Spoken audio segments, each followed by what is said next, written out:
Okay, so we've got our chili on the stove, and I'm going to show you a shortcut little dessert to have on hand that really works for anything from a muffin to a cupcake to a dessert for any kind of occasion. I love this recipe. Now, I have typically not always been a huge baker because I am a cook and measuring is not my first response. But these little cupcakes are so easy, and I have done 1,000 riffs on this little recipe. It starts with a box of yellow cake mix, and we're going to semi-follow the recipe on the back of the box, but we are going to make it our own and special and much more rich than a traditional box cake by adding a few little things. So I'm going to start by going in with my regular mix, and then instead of just 2 little eggs, I'm going to add 3. Got my eggs right here. And while I'm at it, I am going to preheat my oven. So I'm going to get my oven heating to about 350 degrees.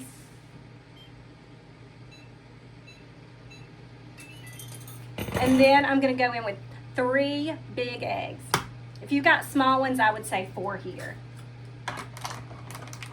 I love when you have fresh eggs and you never know what you're going to get in the size from your little chickens. I have so many friends with chickens.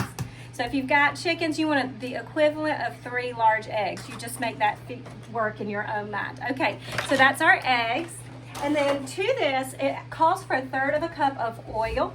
I'm actually going to use a little bit more than that. I'm going to use more like 1/2 of a cup of oil, and that's going to add a little bit of richness here.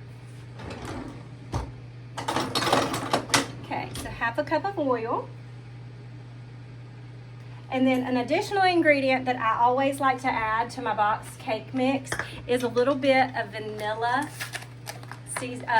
Jello pudding mix. This is a family size pack, so for 1 box of cake mix, I'm only going to add 1/2 of this. But if you wanted to do a big batch, and that would be like 24 cupcakes or a 2-layer cake, this would take the whole pack of this in 2 boxes. So 1/2 of this. And then the last thing we need is a little bit of water. You can sub milk here if you would like to even beef up the liquidy richness even more, but this is perfect because we are eventually going to add in a few more flavor bombs here. So we're going to go 1 cup of water. Also, you could do 1 cup of milk if you needed to or wanted to even have it richer. Okay, so I'm going to get my mixers on. This is my hand mixer that I've had my whole marriage. We've had it almost 22, well, I have had it 22 years. We've been married 22 years in 2 weeks, and I had this long before we got married from a baby shower, or a wedding shower. So here we go. We're going to do this on medium speed, and then I'm going to show you how we're going to make it even more special.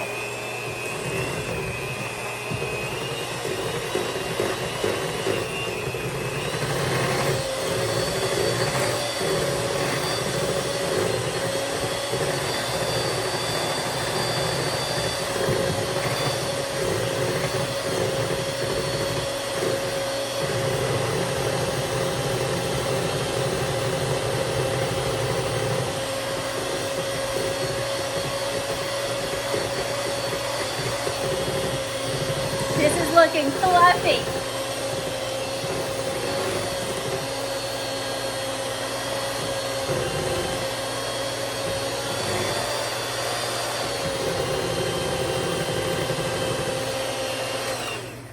Okay, so my mix is done. I'm going to go ahead and clean off my beaters. I do it a little bit low, really low down in the pan, right over the batter, and then I turn it off and shake a little bit.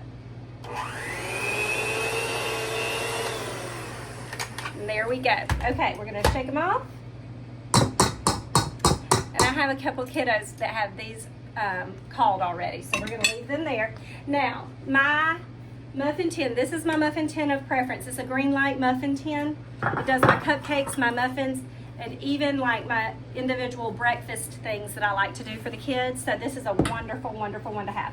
It's non-stick already. Oops, I almost dropped it. It's non-stick already, but I am going to give a little bit of encouragement just in case, because I don't want to fight it later, with a little bit of oil cooking spray. I like olive oil cooking spray even for this. I don't love anything other than olive oil or avocado oil spray. That's what my preference is. So I'm gonna go ahead, I'm gonna scoop these into the individual containers, and then I'm gonna make a little topping that's gonna make these super yummy and special. I'll show you that in just a sec. You wanna fill up your muffin cups about 2/3 of the way up. A little less shallow than you normally would a basic cupcake, because we're gonna come back in here, we're gonna add our little cinnamon and brown sugar topping that's gonna make this like a cinnamon roll. I know. Swirl it in a little bit and then add a tiny couple of tablespoons more of batter to finish it off. And then the topping will get yet another little bit of that cinnamon sugar or cinnamon and brown sugar layer. And these little cupcakes are gonna be like a cinnamon roll in their hand. Isn't that fun? Shortcut to cinnamon roll, you never knew it. And that's how this butter yellow cake mix works perfectly, because typically cinnamon rolls really have a big thick layer of butter, and that is where that flavor comes from. Okay, so one more, and I'm going to show you how to mix together a little brown sugar. There should be about 1/3 of the batter left in the bottom of your bowl there, so you can put a couple of tablespoons on top of each of these when they get finished. So let's grab a bowl. I'll get one over here. This one's low and easy to reach. So, okay, let me move this out of the way so you can see. I am just going to start by taking about 1/2 cup of brown sugar. And I'm going to make sure it's really well broken up. I can use my fingers or a fork or a whisk, but you don't want any large lumps in your brown sugar. And then I'm going to put into this 1/2 cup of brown sugar. I'm going to put 3 tablespoons of regular cinnamon, not cinnamon sugar, regular cinnamon. And then I'll get my fork and I'll mix it together a little bit better. So I'll get my spoon.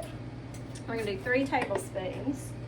1, 2, 3. My chili from earlier is smelling amazing. I'm just going to use the back of my fork to break this down the rest of the way. All right. And the brown sugar, the way that it acts with the cinnamon is different than just putting white sugar with cinnamon. It has a little bit more of a crumble consistency than just a cinnamon sugar consistency, because the molasses that's in that brown sugar, it sort of gives it that texture.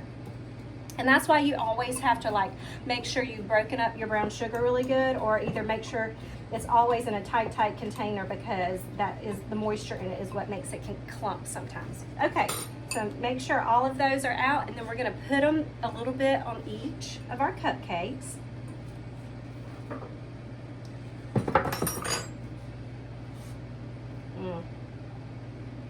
There may be extra of this, and if there is, it is the bomb on top of some oatmeal. All right, a little bit on each one. And then I'm gonna do a little swirl into the base part of the cupcake batter. You can do this in a big cake pan and do 1 large cake. You would do half your batter, some of the mix, do a little swirl, another half your batter, some of the mix, do your little swirl, and you're in business. But right now I'm going to take the back of my spoon, give each of these a little swirl,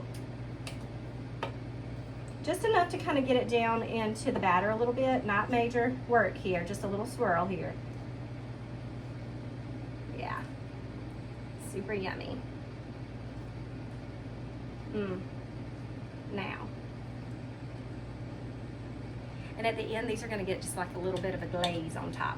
Okay, a little bit more batter. I think I need my spoon for this one instead of my cup measure. Before you know it, these will be going in the oven, and they will be delicious later on. Okay, little tablespoon action on top of each, 2 tablespoons or so. And really what this does, it sort of gives you that peekaboo factor where you can see that cinnamon sugar underneath there and let you know what's coming into our cinnamon roll. You hear my oven singing? It lets me know when it's ready for something to go in it. I love that. My washing machine does that too. It sings to let me know it's finished. Okay, couple more. And these you really could, like I said, you could serve these as a coffee cake for breakfast. This is perfect on Christmas morning or Thanksgiving on a buffet for the dessert. This has the fall factor. It has a little bit of a breakfast factor. So either way you want to go with it, this is a fun one to have on hand. It's a good after school pick-me-up too. Who doesn't love a good cupcake with not a lot of icing? That's why this one's a good one to have on hand, because it's got a little glaze at the end, but not a ton of icing on it, so you can get away with it being a little bit more of a breakfast item instead of a dessert sometimes. Okay, that's that. I'm gonna rinse my fingers off just a teeny bit.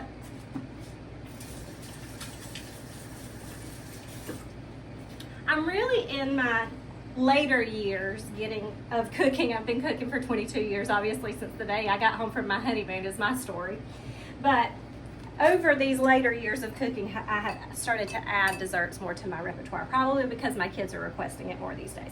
Now, I'm going to do a little tiny sprinkle on top, not nearly as much as the first time. This is just a decorative sprinkle instead of a flavoring sprinkle at this point.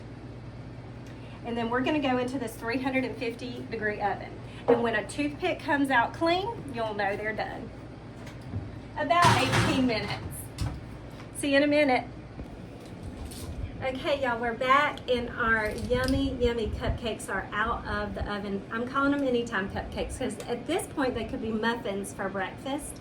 They smell just like a cinnamon roll. And I'm gonna mix together a little bit of glaze. So right here, I have about 3/4 of a cup of powdered sugar. I'm gonna add in a little bit of vanilla, and then a lot of times we add in a splash of milk to get to a really good glaze consistency, but for this I wanna start with a little bit of sour cream. So I'm gonna put in about a teaspoon of vanilla, and then I'm gonna put in a tablespoon of sour cream. And what that's gonna do is it's gonna give a little bit of a background kick to this glaze that you are going to absolutely love. So I'm gonna stir this up just a little bit. It's that interesting flavor that makes it extra special. Stir this up a little bit, and after we get the sour cream all mixed in, you'll notice this shrinks almost immediately. Then I'm gonna splash in a little bit of milk as well. But we won't need quite as much because of that sour cream and its moisture. So with our milk, we are going to use very little, a teaspoon at a time. And we may not even need more than this initial teaspoon because this powdered sugar is so fine, it gets really, really loosened up so easily. So I'm just gonna stir it up so good until all of my little bits are broken down of my powdered sugar. And just like that, we have a little glaze. Now, like I said, these can be used anytime, day or night. I like to glaze them. I'm not gonna coat them in icing. We're gonna do a drizzle situation here. For this, I love to serve this with a cup of coffee. Any kind of shower or party that you're gonna have that's for weddings or babies, this is perfect for that. These are a good treat for a special back to school day. Really awesome on a Thanksgiving or holiday buffet. I like to have them on hand during Christmas time for a quick grab breakfast. These are great for Christmas morning. I could go on and on.